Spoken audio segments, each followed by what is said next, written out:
देखो आज हम लोगों को पढ़ना है पॉलिटी में भाग एक, और भाग एक में किसका वर्णन है?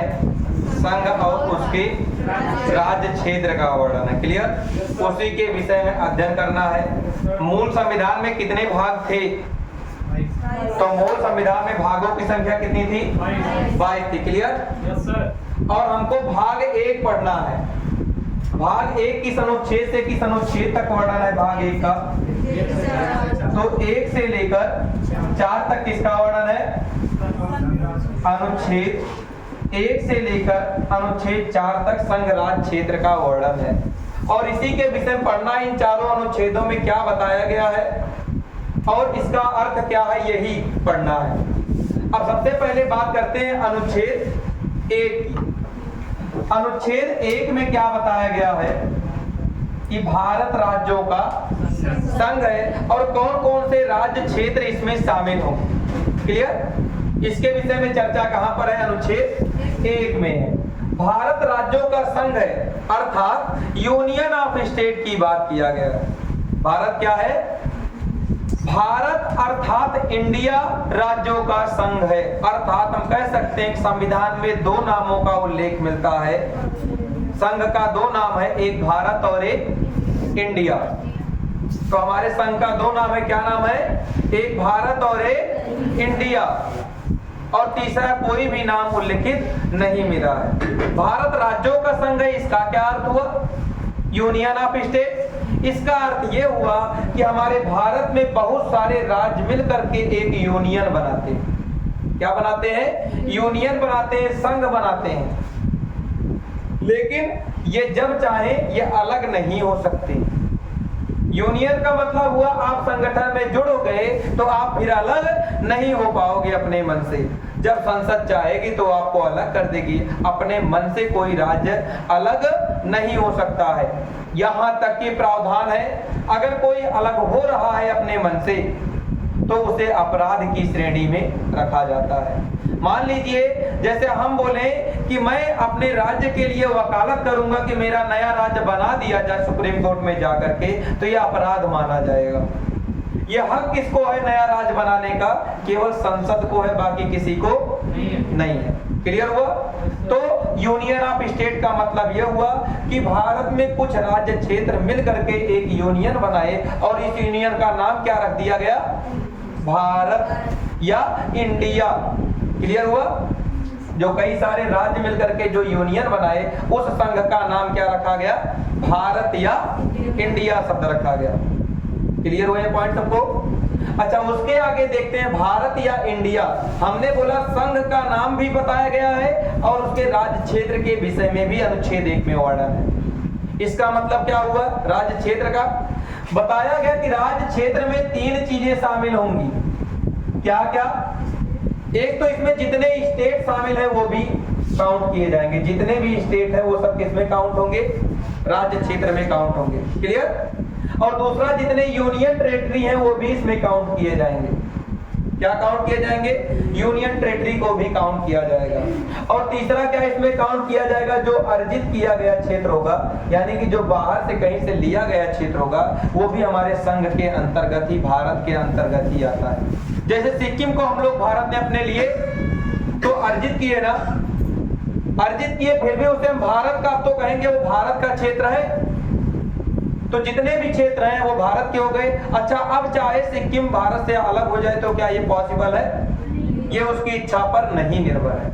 और हमारा भारत एक संप्रभु गणराज्य की बात करता है। संप्रभु का मतलब हम अपनी इच्छाओं पर अपनी ही शक्ति रखेंगे। कोई बाहर का देश विदेश का पावर हमको हिला नहीं सकता है, कोई प्रभाव डाल नहीं सकता। हम चाहे तो उनकी बातों को माने और चाहे तो ना माने। संप्रभु का मतलब यही होता है।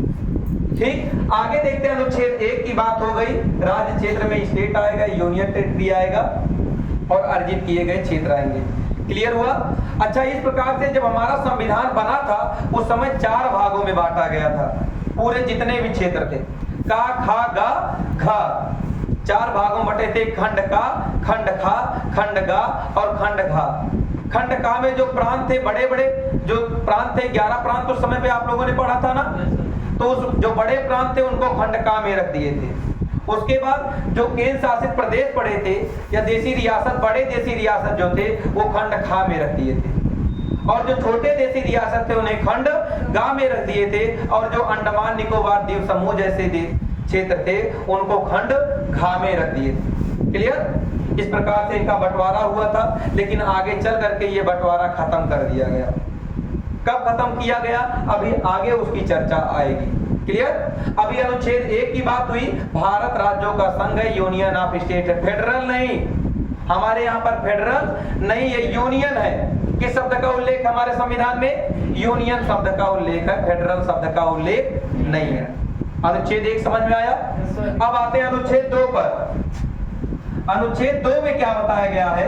अनुच्छेद 2 में बताया गया, जैसे अगर हम कहें ये भारत है और भारत के बाहर से कोई क्षेत्र अगर भारत में मिलाना हुआ, तो किसी बाहर के क्षेत्र को भारत में प्रवेश कराना हुआ तो किस आर्टिकल की मदद से हम करवा सकते हैं?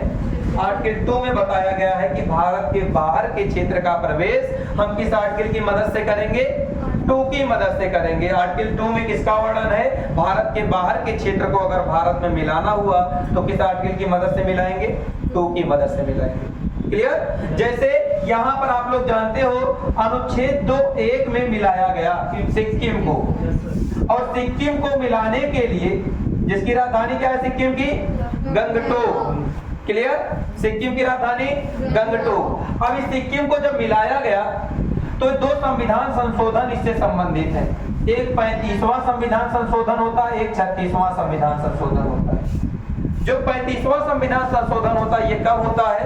1974 में होता है। कब होता है? 1974 में होता है 35वां, और 1975 में होता है 36वां। क्लियर हुआ? अब कहोगे सर 35वें में क्या हुआ और 36वें में क्या हुआ? 35वें में सिक्किम को सह राज्य का दर्जा दिया गया, और 36वें में बोले कि भैया हमें सह राज्य से काम नहीं चल रहा है, हमें पूर्ण राज्य का दर्जा चाहिए। तो 36वें के द्वारा उसे क्या दे दिया गया? पूर्ण राज्य का दर्जा दे दिया गया। क्लियर? 35वें के द्वारा सिक्किम को सह राज्य या राज्य का दर्जा दिया गया, और 36वें के द्वारा पूर्णतः उसे राज्य का दर्जा दिया गया। अब किस अनुच्छेद में संशोधन किया गया?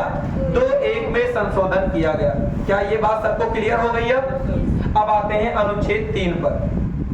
अनुच्छेद 3 में बताया गया जो ये भारत के अंदर का क्षेत्र है, इसके सीमा में परिवर्तन, इसके नाम में परिवर्तन, या इसके क्षेत्र में परिवर्तन, या इसके आकार में परिवर्तन करना हुआ तो वो किस आर्टिकल के द्वारा किया जाएगा? 3 के द्वारा किया जाएगा। बात समझ में आई? 2 में था कि जो बाहर के क्षेत्र मिल रहे थे, और 3 में अंदर के ही क्षेत्र में जो परिवर्तन किया जाएगा। मतलब अंदर में ही कूटो मरो, जो करना है वो करो। ठीक? बाहर का कोई इसमें पार्टिसिपेट नहीं करेगा, ये अंदर के भागों में ही सब परिवर्तन होगा। क्लियर? तो ये किस आर्टिकल में है? 3 में है। आंतरिक, भारत के आंतरिक भूभाग में कोई भी परिवर्तन करना हुआ, चाहे नाम में परिवर्तन था, चाहे नए राज्य का निर्माण, और चाहे उसके सीमा में परिवर्तन, ये किस आर्टिकल में है? 3 में है। और ये सब करेगा कौन? संसद। कौन करेगा? संसद। अब आर्टिकल 4 की बात करते हैं। आर्टिकल 4 में क्या है? बताया गया कि जो 2 और 3 के द्वारा संशोधन किया जा रहा है, ये संविधान संशोधन की जरूरत इसके लिए नहीं होगी।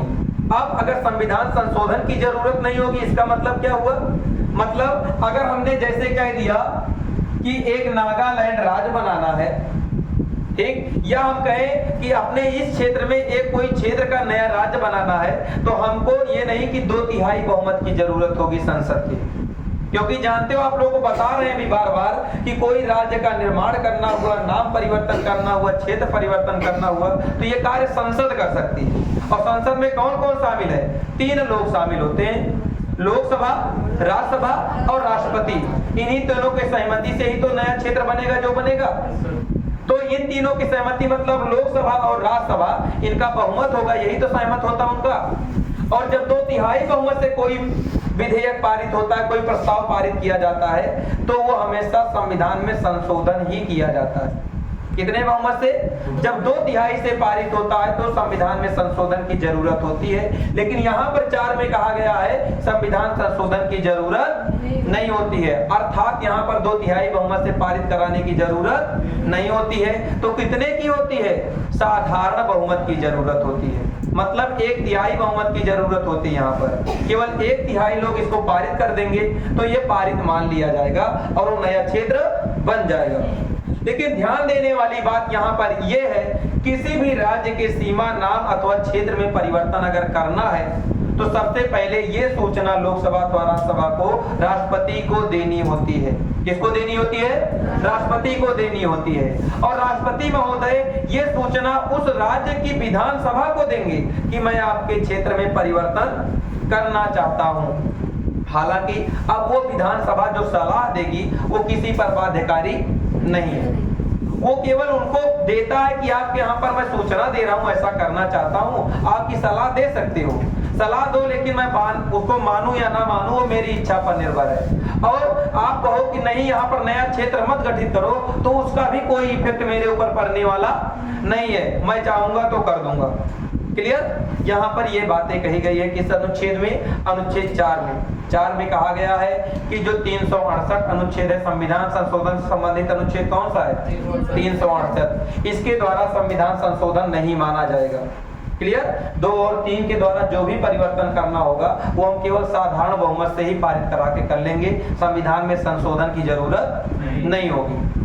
क्लियर? लेकिन ध्यान देना, भारत में अगर कोई क्षेत्र ले रहे हैं तो संविधान संशोधन की जरूरत नहीं हो रही है, और भारत के क्षेत्रों में कुछ परिवर्तन कर रहे हैं तो नहीं हो रही है। लेकिन अगर भारत के क्षेत्र किसी को देंगे, जब अपना कुछ देते हैं तो हमको बहुत तकलीफ होता है, और जब लेते हैं तो चुप्पे मारे ले लेते हैं। ठीक? और यही हालात है यहाँ पर भी, जब अपना क्षेत्र कोई दिया जाता है तो उसके लिए संविधान संशोधन की जरूरत होती है, और जब लिया जाता है तो, जैसे हमने एक बांग्लादेश से समझौता किया था, जानते हो, 100वां संविधान संशोधन, और अपना 3 बीघा कॉरिडोर, 3 बीघा जमीन किसको दे दिया था? बांग्लादेश को दिया था। और आज भी बांग्लादेश की सीमा सबसे लंबी है। ठीक है? बांग्लादेश की भारत से सीमा लगने वाला अगर सबसे बड़ा कोई देश है तो कौन है? बांग्लादेश। जैसे याद कर लो, बचपन, बचपन में MBA, बचपन में MBA, क्या? बचपन में MBA मतलब सबसे बड़ा बांग्लादेश सीमा बनाता है, फिर चीन बनाता है, फिर पाकिस्तान बनाता है, फिर नेपाल बनाता है, और M for Myanmar, B for Bhutan, A for Afghanistan. सबसे छोटा सीमा कौन बनाता है? अफगानिस्तान। सबसे बड़ा सीमा बांग्लादेश। क्लियर हुआ ना? बचपन में MBA। अच्छा, उसके बाद देखो, यहाँ पर आ जाओ फिर से, अनुच्छेद 4 तक तो सबको क्लियर हो गया। अब इसके बाद कहे भैया ये जो आप काघा राज्य बनाए हो, इससे अब काम नहीं चल रहा है। तो 1953 में, इसके पहले 1948 में एक केस आया, एसके-धर आयोग एक गठित किया गया, और कहा गया कि अब यहाँ पर थोड़ा सा कुछ लोग कह रहे हैं कि भाषा के आधार पर राज्यों का गठन कर दो, ये काघा से काम नहीं चल रहा है। एसके-धर आयोग ने कहा नहीं, भाषा के आधार पर कुछ नहीं हो पाएगा, ये प्रशासनिक ढांचे के आधार पर बनाइए। अब किस ढांचे के आधार पर? प्रशासनिक ढांचे के आधार पर बनाइए। इसी समय एक जवाहरलाल नेहरू जेवीपी समिति आता है, और जेवीपी समिति ने भी यही कहा कि आप प्रशासनिक ढांचे को अपनाओ और ऐसे काम न चलाओ। उसके बाद लास्ट में 1953 में एक आयोग बनाया जाता है, राज्य पुनर्गठन आयोग। कब बना? ये क्वेश्चन कई बार आया है। राज्य पुनर्गठन आयोग कब बना? 1953 में बना बेटा। कब बना? 1953 में। और इसमें जो सदस्य थे वो कौन थे? फजल अली आयोग इसके अध्यक्ष बनाए गए। कौन बनाए गए अध्यक्ष? फजल अली आयोग, फजल अली इसके अध्यक्ष बनाए गए। क्लियर? अच्छा, ये जब बना, फजल अली आयोग की अध्यक्षता में ये बना, अब ये कार्य करना स्टार्ट कर दिया अपना। 3 सदस्यीय था ये, इस आयोग में 3 सदस्य थे, और ये अपना कार्य करते गए, और इन्होंने एक राज्य एक भाषा को अस्वीकार ये भी कर दिए। बोले किसी पर्टिकुलर राज्य के लिए कोई हम भाषा नहीं बनाएंगे, भाषा के आधार पर कोई नया राज्य नहीं बनाएंगे। लेकिन इसी बीच एक केस होता है, स्पेशल केस। एक थे आंध्र प्रदेश के पुट्टावी श्रीरामल्लू, कांग्रेसी नेता थे ये, और ये उपवास पे बैठ गए, आमरण अनशन पर, और 56 दिनों का इन्होंने उपवास किया और 56वें दिन इनकी मृत्यु हो गई। अब जब किसी की मृत्यु हो जाती है तभी वो बात बहुत तेजी से फैलता है, और यहाँ पर भी वही हुआ। जब इनकी मृत्यु हो गई तो ये बातें हुई कि ये तो बहुत बड़ा दिक्कत हो जाएगा, तो चलो हम लोग एक राज्य ऐसा बना देते हैं जो भाषा के आधार पर बना देते हैं। तो तेलुगु भाषा के आधार पर केवल एक राज्य का गठन किया गया। किस राज्य का? आंध्र प्रदेश राज्य का गठन हुआ। क्लियर? उसके बाद 1953 के बाद फजल अली आयोग ने अपनी रिपोर्ट तैयार की और 1955 में अपनी रिपोर्ट सौंप दी। फजल अली आयोग ने अपनी रिपोर्ट कब प्रस्तुत की? 1955 में प्रस्तुत की। लेकिन ये 1955 में पारित नहीं हुई। ये पारित कब हुई? 1956 में पारित हुई। और इसने अपनी रिपोर्ट में 16 राज्यों के गठन की बात की थी। कितने राज्यों की? 16। लेकिन बाद में कितने बने राज्य? 14 राज्य तथा 6 केंद्र शासित बने। मतलब राज्य पुनर्गठन अधिनियम के माध्यम से कितने राज्यों और कितने केंद्र शासित प्रदेश बने? 14 राज्य और 6 केंद्र शासित प्रदेश बने। उसके बाद 1960 में कौन सा राज्य बनता है? गुजरात राज्य बनता है। और कौन सा एक राज्य बनता है? इसी समय मुंबई भी बनता है। महाराष्ट्र जिसे कहते हैं, गुजरात और महाराष्ट्र 1960 में बना। ऐसे आगे चल करके हम लोगों के यहाँ पर आज कितने राज्य हो गए हैं? 28 राज्य हो गए। 28 राज्यों को स्थापना हुआ। क्लियर? जैसे 1987 में कौन से राज्य का गठन हुआ? गम। 1987 में गम याद कर लो। जी फॉर गोवा, गोवा को राज्य बनाया गया। ए फॉर अरुणाचल प्रदेश और एम फॉर मिजोरम। क्लियर? इन तीनों का कब हुआ? 1987। और 1963 में किसका हुआ? 1963 में 3 नाग जैसी आकृति है, तो नागालैंड का गठन 1963 में हुआ। क्लियर? नागालैंड का गठन 1963 में हुआ। इस प्रकार से राज्यों के पुनर्गठन के विषय में देख लिया आप लोगों ने, जो राज्यों का पुनर्गठन हुआ। और वर्तमान में कितने राज्य और कितने केंद्र शासित प्रदेश हैं?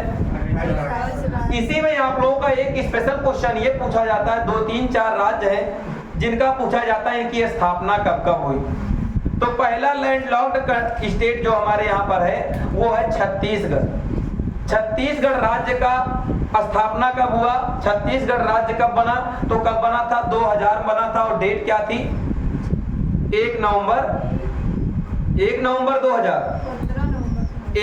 2000। ठीक है बेटा? कब बना? 1 नवंबर 2000 को छत्तीसगढ़ राज्य की स्थापना हुई। उसके बाद उत्तराखंड राज्य बना। कब बना? 9 नवंबर 2000 को। उत्तराखंड कब बना? 9 नवंबर 2000 को उत्तराखंड एक अलग स्टेट बना। पहले उत्तरांचल के नाम से इसको जाना जाता था। ठीक? और उसके बाद 15 नवंबर को अगला स्टेट बनता है झारखंड।